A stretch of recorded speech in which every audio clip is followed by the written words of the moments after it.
moment. For those of you who don't know me, I am Sherry Few, the president of South Carolina Parents Involved in Education.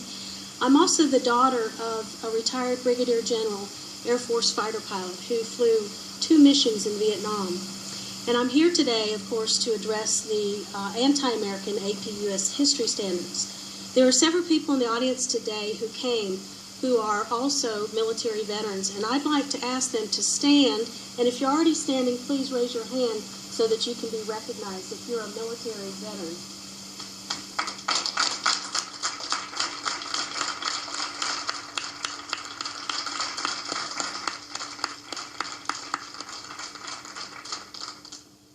These servicemen and women have come today also to support our opposition to the AP US history standards. They are very concerned that the valor of the U.S. military has been largely omitted throughout the new framework.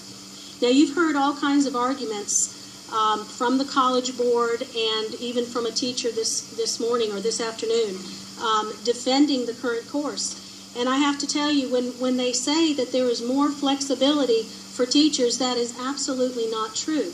We went from a 5-page topic outline to a 142-page document which gives specific events and concepts that teachers are supposed to focus on. Now, that's all right. We would be fine with that if it was a balanced approach. But therein lies the problem. It is not a balanced approach. What is presented in the 142-page document is a biased, anti-American view of American history. And I've also heard from teachers and others who are defending the APUSH course that as a State Board of Education, there's nothing that you can do. And I beg to differ. There are many things that you can do. I had the privilege of meeting with Dr. Zais last week, and we went over our concerns. And I'm very pleased to know that Dr. Zais, being a military veteran, is also very concerned about the content of the AP US history framework. So there are things that you can do. There are things that Dr. Zais can do. I gave him a list of things that we thought would be very beneficial to fight this cause. There are things that you can do as a state board. You can follow the precedent already set by the Texas Board of Education that adopted a resolution that delineated things that the State Department would do in order to stand up to the College Board. I also am here to share that Major General James Livingston, who is one of the 2 only surviving Medal of Honor winners in South Carolina, has also been approached about this problem.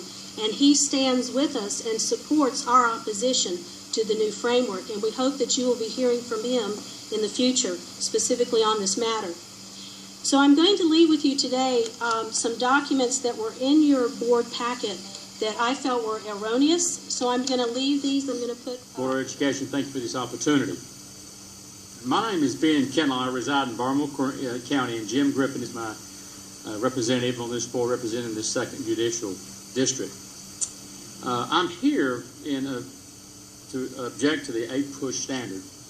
I am a veteran, and I'm going to put kind of a personal face on this. You've heard the other, but I'm going to put a personal face on this for you. And it may get a little emotional for me, okay? In March of 1968, just 10 months after graduating from high school, I joined the United States Air Force, which was 3 months after the Tet Offensive. I come from a family where 75% of my maternal family served their country in the military. When others was trying to get out of serving the country, I had to get medical waivers to sign to join the Air Force. It's been 44 years since I've worn a uniform, but I can assure you my blood is red, white, and blue. Many of us still bear the physical and emotional scars that we suffered in service to our country. As a young 19-year-old man who'd never been away from home, I was flown halfway around the world to serve my country. I would like to acknowledge my older brother, who initially served from 62 to 66 in the Air Force. After completing his obligation, in view of the escalation in Vietnam, he re-enlisted for another 4 years.